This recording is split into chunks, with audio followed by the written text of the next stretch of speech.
Salam sejahtera, saudara yang kekasih di dalam nama Tuhan Yesus Kristus.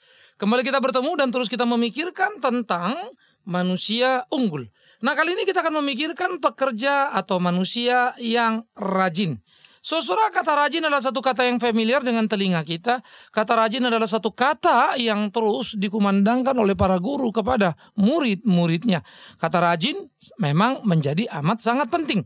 Nah, mari kita mulai melihat, saudara yang kekasih, apa kata Alkitab tentang hal ini. Dan kita akan membaca Amsal pasal 12. Amsal pasal 12 ayat 24 sampai 27. 24 sampai 27, demikian firman Tuhan. Tangan orang rajin memegang kekuasaan, tetapi kemalasan mengakibatkan kerja paksa. Kekhawatiran dalam hati membungkukkan orang, tetapi perkataan yang baik menggembirakan dia. Orang benar mendapati tempat penggembalaannya, tetapi jalan orang fasik menyesatkan mereka sendiri. Orang malas tidak akan menangkap buruannya, tetapi orang rajin akan memperoleh harta yang berharga. Saudara-saudara, rajin memang menjadi satu kata yang seringkali menjadi kata penting untuk menggambarkan seseorang dan apa yang akan didapatnya, yaitu kekuasaan, kekayaan, buruan, dan seterusnya. Secara bergantian artinya menunjukkan sebuah hasil. Sementara lawan dari rajin yaitu malas selalu digambarkan tentang kegagalan, ya. Lalu bagaimana juga orang-orang malas itu tidak berharga, ya, menjadi miskin, dan seterusnya. Nah, oleh karena itu konfrontasi antara malas dan rajin yang terus dikumandangkan di dalam Alkitab menunjukkan betapa pentingnya sikap rajin menghidupi setiap anak-anak Tuhan. Nah, mari kita mulai bertanya, saudara, mengapa orang harus rajin? Ini penting, bukan? Kita harus menyadari betul ketika Tuhan menciptakan manusia menurut gambar dan rupanya, maka Tuhan mengatakan kepada manusia, beranak cuculah, taklukkan bumi, kuasai dan kelolalah, dan seterusnya. Artinya, tidak ada kemungkinan untuk manusia duduk diam-diam dalam mengelola. Tidak ada kemungkinan manusia duduk diam-diam memakan hasilnya. Seluruhnya dikatakan kelolalah, aturlah, sehingga ada aktivitas yang terus-menerus yang harus dilakukan, dan itu bernama rajin. Nah, oleh karena itu, dari awal manusia sudah diciptakan sebagai manusia yang berkarya, manusia yang harus bekerja, maka diperlukan kerajinan untuk mewarnai keberhasilan di dalam bekerja itu. Jadi kerajinan harus menjadi satu sifat dasar dari manusia. Kemalasan muncul sesudah kejatuhan ke dalam dosa, sehingga perspektif yang salah mengakibatkan banyak manusia mengalami kekacauan tentang hidup. Nah, sesudah penebusan, sesudah orang dari berdosa ditebus kenal Kristus, harusnya dia lebih rajin lagi. Kalau orang tidak kenal Tuhan, orang berdosa bisa rajin, apalagi anak Tuhan. Kan harusnya begitu, saudara. Nah, karena itu mestinya anak-anak Tuhan itu menjadi anak-anak yang rajin. Dan di dalam kerajinannya lah mereka berkarya untuk menciptakan prestasi demi prestasi. Sehingga dengan demikian di dalam kerajinannya mereka bisa melakukan apa yang menjadi kehendak Tuhan di dalam kehidupannya. Karena rajin adalah merupakan sifat dasar yang harusnya dimiliki oleh setiap orang yang percaya. Setiap orang yang sungguh-sungguh hidup di dalam takut akan Tuhan. Sikap rajin seharusnya menjadi satu sikap yang penting. Satu sikap rajin menjadi satu sikap yang didemonstrasikan di dalam kehidupan setiap anak-anak Tuhan. Nah, maka pertama tadi rajin menjadi sikap dasar orang percaya. Yang kedua, rajin bukan saja sikap dasar tetapi juga menjadi identitas dari orang percaya itu sendiri. Kalau seorang rajin, itulah identitas kekristenannya. Kalau dia rajin, itulah bukti kekristenannya. Jadi, orang-orang yang dikatakan rajin bukan saja merupakan sifat dasar, tetapi sekaligus menjadi identitas. Ya, ini penting, saudara. Nah, identitas itu seharusnya menempel pada diri orang percaya itu, sehingga orang pada waktu melihat dia tahu kalau dia orang percaya dari kerajinannya. Kalau Anda pemalas, Anda hanya akan menjadi batu sandungan. Kalau Anda pemalas, Anda akan menjadi hanya bahan cemoohan. Kalau Anda pemalas, Anda akan ditiadakan. Kalau Anda pemalas, maka Anda bukan apa-apa. Nah, karena itulah sikap itu menjadi perlu untuk ditunjukkan di dalam kehidupan kita. Sikap itu menjadi perlu untuk didemonstrasikan di dalam kehidupan kita. Itu identitas kita. Sehingga orang tahu siapa kita dari kerajinan kita. Perhatikan, orang tahu siapa kita dari kerajinan kita. Itu perlu, saudaraku. Nah, oleh karena itu, saudara harus memperhatikan betul-betul bagaimana Kerajinan menempel pada diri menjadi sebuah identitas yang dikenali. Identitas yang dengan segera bisa diukur pada diri seseorang. Identitas yang kemudian orang segera mengetahui saudara orang percaya apa bukan. Oleh karena itu tidak bisa dibayangkan saudara kalau saudara sebagai orang percaya, sebagai orang Kristen. Apalagi kalau di kantor misalnya suka ikut persekutuan atau Anda seorang yang aktif di gereja begitu ya. Tetapi kemudian Anda dikenal sebagai orang yang malas. Waduh, sulit sekali. Anda dikenal sebagai orang yang malas dan akhirnya kecenderungan apapun yang dipercayakan pada saudara kerjaan gak akan pernah selesai karena kemalasan. Maka saudara akan menjadi batu sandungan, saudara tidak akan menjadi orang Kristen dan akhirnya orang salah mengidentifikasi Anda. Sehingga Anda akan diidentifikasi sebagai orang malas tadi. Mengakibatkan Anda diidentifikasi dengan cara yang salah, maka itu berarti Anda sudah gagal untuk menjadi saksi yang utuh. Nah ini mengerikan. Oleh karena itu seharusnya dalam kehidupan kita harus berhati-hati melakukan hari demi hari langkah-langkah kita yang kita jalani supaya kita betul-betul bisa mengerjakan apa yang menjadi kehendak Tuhan dalam kehidupan kita. Dengan demikian saudaraku yang kekasih, hal-hal yang perlu untuk kita lakukan di dalam hari-hari kita, hal-hal yang perlu kita kerjakan di dalam hari-hari kita, bagaimana kemudian kita menjadi orang yang sungguh-sungguh melakukan apa yang menjadi kehendak Tuhan tadi, sehingga identitas menjadi jelas, sehingga orang tidak salah mengidentifikasi kita sebagai anak Tuhan atau bukan, sehingga kita tidak menjadi batu sandungan di dalam hidup kita. Nah, jadi sifat dasar yang menempel pada diri, sifat dasar yang ada pada orang percaya, yaitu rajin, keluar sebagai identitas yang harus bisa diukur dan bisa dilihat. Sehingga dia bukan hanya merupakan satu sifat dasar yang tidak terlihat, tapi terlihat dengan segera menjadi identitas begitu. Kelihatan.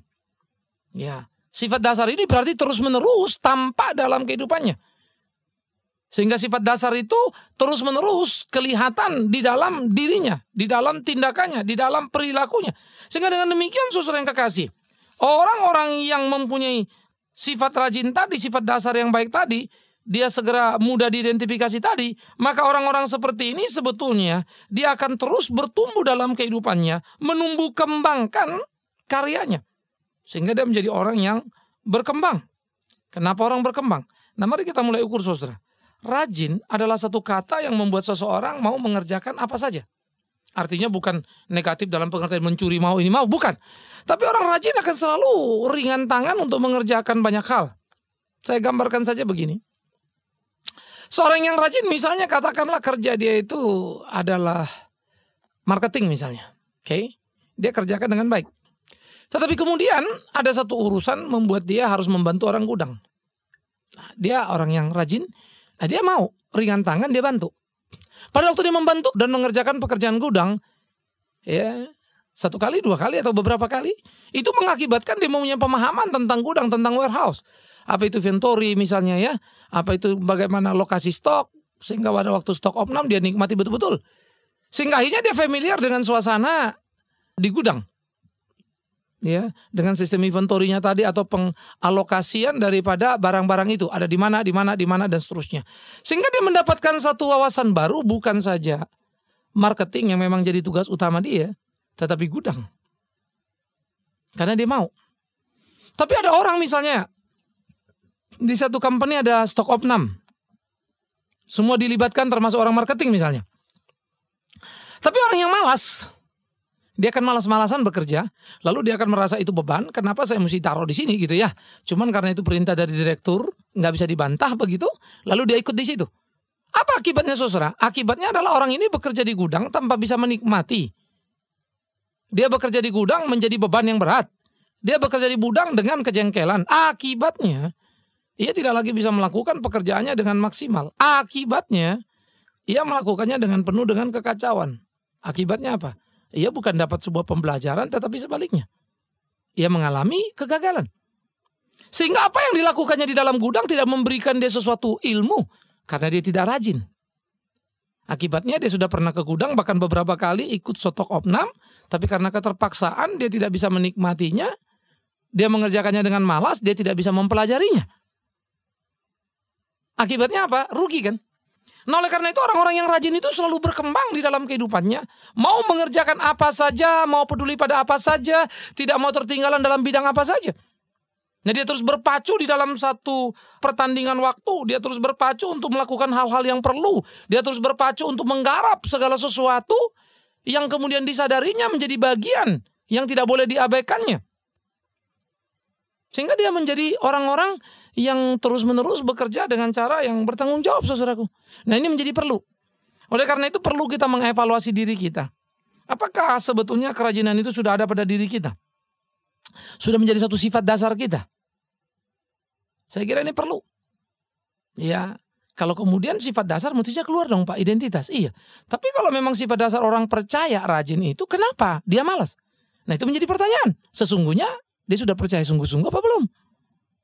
Jadi kita jangan membolak-balik dulu. Artinya dia ini heran Pak, katanya percaya sungguh-sungguh tapi ya kok malas misalnya.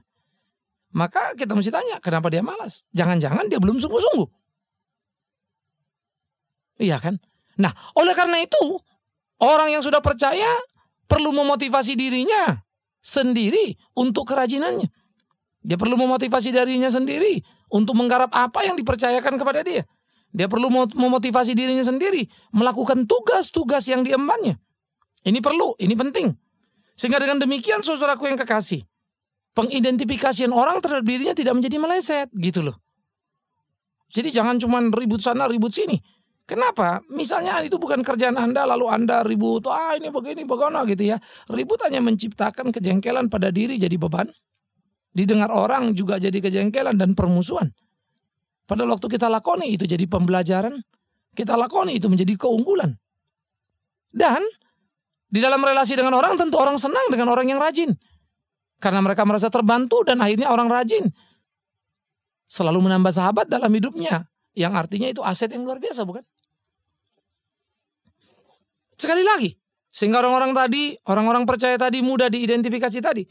Nah inilah yang kita bilang tadi yang ketiga tadi itu berkembang dan terus berkembang dan terus berkembang. Sehingga dia menguasai berbagai aspek memungkinkan dia untuk kemudian menggumuli hal-hal yang baru di dalam kehidupannya. Maka manusia unggul itu adalah manusia yang tidak berhenti berkembang. Manusia yang tidak berhenti berkarya. Manusia yang terus-menerus melakukan apa yang harus dilakukannya di dalam kehidupannya. Kegairahan untuk menjadi saksi Tuhan mendominasi seluruh tindakan. Dan kerajinannya bukanlah kerajinan tanpa arah. Tapi kerajinan yang terarah. Yang memberikan kontribusi besar dalam perkembangan karirnya. Itu manusia unggul. Istri yang rajin kerja di rumah. Mengurus rumah. Pasti rumah akan selalu bersih bukan? Maka suami akan senang. Pulang ke rumah. Karena rapi luar biasa. Anak-anak akan betah. Karena segala sesuatu ada di sana. Mama yang rajin. Anak yang rajin akan membuat orang tuanya bangga. Senang karena melihat anak itu rajin. Anak yang rajin, rajin belajar, rajin membantu orang tua di rumah, pasti akan menjadi anak yang rajin, yang mempunyai angka bagus pada rapotnya. Dia bukan saja akan disukai oleh orang tuanya, tetapi di sekolah dia terkenal rajin. Dia akan disukai oleh teman-temannya bukan? Begitu pula suami yang keluar dari rumah, bekerja di kantornya dengan rajin. Dia dihargai, bukan saja oleh atasan, tapi oleh rekan kerja. Bukan saja rekan kerja, dia dikagumi oleh bawahan. Itu orang yang rajin. Sehingga orang yang rajin menciptakan wibawa pada dirinya. Orang yang rajin menjadi sangat luar biasa. Nah sehingga apa yang kita sebut dengan berkembang tadi, semua itu membuka peluang demi peluang untuk dia berkembang di dalam kehidupannya. Selain mendapatkan data-data, informasi-informasi karena rajin tadi. Dia juga mendapatkan persahabatan yang bisa menjadi aset yang paling penting di dalam kehidupan ini bukan? Sehingga berkembang tadi bukan saja berkembang secara kemampuan pengetahuan dia. Tapi juga berkembang secara peluang pergaulan dia. Sekaligus menjadi berkembang kemungkinan untuk kemenangan, keberhasilannya di dalam kehidupannya. Alangkah indahnya. Jadi saudara yang kekasih itu mesti kita pikirkan. Nah, sekarang ukur dirimu, apakah engkau seorang yang rajin atau tidak? Kalau malas, mestinya engkau malu dengan dirimu. Karena tidak selayaknya kita menjadi istri yang malas. Tidak selayaknya suami menjadi pekerja yang malas. Tidak selayaknya anak menjadi pelajar yang malas. Karena itu adalah malapetaka. Masa depan akan menjadi gelap, penuh dengan ketidakpastian. Orang-orang akan mencibir, memandang rendah. Maka makin hari, makin tertutup peluang untuk menggapai kemenangan. Itulah upah orang malas. Sehingga apa yang dikatakan Alkitab tadi menjadi sangat menarik. Karena tangan orang rajin lah yang akan memegang kekuasaan, tetapi kemalasan mengakibatkan kerja paksa. Nah oleh karena itu saudara, orang-orang rajin tadi ketika dia berkembang, maka yang keempat dia akan menggapai hasilnya. Hasil apa yang didapat oleh orang rajin? Ingat tadi di samping yang sudah saya katakan, maka kita menggambarkan orang rajin memegang kekuasaan. Sehingga kekuasaan ada pada orang rajin. Artinya kekuasaan itu adalah bagaimana dia menggapai posisinya. Ya. Sehingga dia bisa dipercaya pada posisi yang memegang kekuasaan sehingga dia bisa mengelola, mengatur segala sesuatunya. Kenapa? Karena dia rajin. Sementara orang malas kan dikatakan mengakibatkan kerja paksa. Kenapa kerja paksa? Karena dia akan dipaksa untuk kerja. Dan dia terpaksa kerja. Sehingga jadi kerja paksa yang paling tidak mengenakan. Ya. Nah disinilah orang-orang rajin akan melakukan hal-hal yang luar biasa. Itu sebab dikatakan juga orang rajin bukan saja mendapatkan kekuasaan tetapi mendapatkan harta yang berharga. Dia akan memiliki harta yang berharga yang tidak habis dalam kehidupannya. Harta yang bisa secara kuantitatif adalah barang, tetapi secara kualitatif itu adalah kesempatan. Hebat kan? Karena itulah orang-orang rajin adalah orang yang berhasil. Tapi rajin tadi ingat, belajar untuk terus menambah ilmunya, belajar untuk terus mengembangkan apa yang ada, tetapi bekerja melakukan apa yang diketahuinya, terus bekerja memikirkan yang baru sebagai sebuah karya dalam hidupnya, maka ia akan memiliki apa yang menjadi impian tiap orang. Bukankah itu manusia unggul? Karena itu kalau saudara misalnya mengalami kegagalan dalam hidup saudara, jangan terus buru-buru kita misalnya menyalahkan tempat kita kerja. Kita menyalahkan situasi di lingkungan kita, atasan kita, atau mungkin bawahan kita, atau partner kita. Sehingga banyak sekali sebetulnya orang di dalam kegagalannya tidak pernah pertama-tama melakukan introspeksi terhadap diri, tetapi selalu cenderung menyalahkan situasi yang ada di sekitarnya. Menyedihkan. Tapi itu yang mereka lakukan. Akibatnya saudara yang kekasih memang menjadi lebih menyedihkan lagi karena kemudian semuanya terjebak pada kesalahan demi kesalahan. Dan akibatnya lagi. Bukan saja terjebak pada kesalahan demi kesalahan, tapi juga menciptakan permusuhan demi permusuhan tadi. Nah, lalu kita mulai salahkan sana, salahkan sini tadi kan. Akhirnya orang gak mau dong disalahin. Lalu orang akan bilang, dasar aja dia yang malas kan gitu. Lalu kita menyalahkan dunia terus, kita tidak akan menyadari kesalahan, kegagalan kita. Akibatnya juga kita tidak bisa bangun lagi dari kegagalan itu. Nah itu bahaya lagi. Karena itu Anda mesti berani dong meriksa diri. Saya sering dengar misalnya di acara radio begitu ya. Ada satu orang kemudian bilang dalam acara on air lah begitu. Ya. Pak, doakan saya. Ditanya sama yang bawa acara, kenapa? Wah memang dunia ini hidup berat. Saya 1 tahun ini sudah 3 kali diberhentikan Pak. Tantangannya sangat sulit. Dunia memang tidak mengenal kebenaran. Kan kita. Nah kemudian saudara yang kekasih, si pembawa acara, Pak Pendeta berkata pula lagi dengan naifnya. Oh ya, memang dunia ini penuh dengan kekerasan. Memang dunia ini penuh dengan dosa. Tetapi jangan lupa, jangan takut. Orang benar akan tetap dijaga Tuhan. Kami akan berdoa buat saudara. Maju terus ya. Begitu. Terima kasih Pak Pendeta. Kan begitu kan? Saudara, 1 tahun 3 kali dipecat, lalu mau didoakan. Oh, kalau buat saya lain. Anda bertanya pada saya akan bertanya lagi. Saya akan tanya kenapa kamu sampai 3 kali dipecat. 3 kali dipecat itu paling banter kan 4 bulan kan gitu. Kalau 4 bulan dengan cari kerja ya paling maksimum itu berarti kira-kira kan masa percobaan semua itu. 3 bulan masa percobaan dikeluarin cari lagi dapat, keluarin lagi cari lagi dapat, keluarin lagi. Artinya memang dia cari kerja juga bisa cepet lah dapat kan gitu. Ya kemungkinan itu kerja yang umum saja kan. Pasti tidak kerjaan yang terlalu luar biasa lah kan begitu. Tetapi kerjaan yang umum saja dia kena pecat gimana yang luar biasa kan gitu. Mestinya kan jadi pertanyaan, kenapa dipecat? Ya, kalau kemudian kita bilang 3 kali dipecat lalu semua dunia ini jahat, perusahaan itu jahat-jahat. Emangnya kau yang paling baik sendirian? Kalau kau baik, gak akan kau dipecat. Orang akan berebut mencari kamu. Sehingga saya tidak akan bisa berdoa untuk orang seperti itu. Bagaimana kita mau berdoa kepada Tuhan untuk kesalahan yang tidak kita sadari, lalu mau menyalahkan sekitar kita? Aneh sekali. Ya. Makanya seharusnya dia kerja dengan rajin sungguh-sungguh. Itu yang harus dipertanyakan. Kenapa sampai kamu dipecat masa percobaan? Pasti tidak memenuhi kualifikasi. Pasti ada yang salah pada dirimu. Tapi sayang, dia hanya mampu menyalahkan orang. Apalagi menyebut dunia jahat ini. Lalu dia yang paling suci dan paling benar. Tetapi kualitas hidupnya, ya kok payah luar biasa. Ya, sehingga kan agak aneh kalau kita mendoakan seperti itu. Sehingga kekristenan memang harus hati-hati ya. Itu membuat kekristenan jadi murahan. Semua orang berkeluh kesah, tapi tidak diajak untuk mengintrospeksi dirinya. Kita menjadi orang-orang Kristen yang cengeng. Orang-orang Kristen yang datang dengan serta-merta berani menghadap kepada Tuhan. Seakan-akan dunia yang kejam padahal kita yang salah. Tidak malu untuk kemudian datang kepada Tuhan menganggap dunia ini kurang ajar. Padahal kita tak lebih dari pecundang. Kalau kalah kan begitu dong. Kalau memang jago menang dong. Nah ini yang mestinya kita pikirin saudaraku. Nah, ini yang mestinya kita lihat dalam kehidupan ini supaya kita sungguh-sungguh bisa menikmati apa yang menjadi bagian kita. Nah makanya orang rajin itu akan dekat kepada kekuasaan. Orang rajin akan dekat, dikatakan Alkitab, kepada harta yang luar biasa, harta yang berharga. Ya. Dan orang rajin itu harusnya menjadi identitasnya orang percaya. Sifat dasar yang ada pada diri orang percaya. Identitas yang dengan segera bisa diidentifikasi oleh orang. Dan berkembang luar biasa. Dan akan mendapatkan hasil yang menyenangkan. Jadi kegagalan demi kegagalan jangan menyalahkan lingkungan. Periksa diri dulu. Ya, kita perlu memerhatikan diri. Kemalasan itu menjadi luar biasa. Orang rajin dia tidak akan terlalu peduli dengan gengsinya.